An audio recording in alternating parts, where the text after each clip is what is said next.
Here's how to remove the background of your headshot image to make sure you have a clean and professional background. Let's get into it.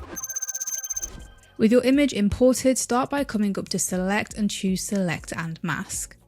Come over to Properties and change the view mode to colour of your preference. I like to go with white. Next, choose Select Subject. 9 times out of 10 this will do a great job. However, if you're working with lots of wispy hair, you can also select Refine Hair or use the Refine Edge Brush tool to further refine these edges right here. Mine are great, so I'm going to leave it as it is. Next, we need to scroll down, and in Output 2 we need to change this to a new layer with Layer Mask and then choose OK. So what we have here is our original image underneath and our new masked image on top. Now, to make this look like a professional headshot image, we can just simply create a new solid layer.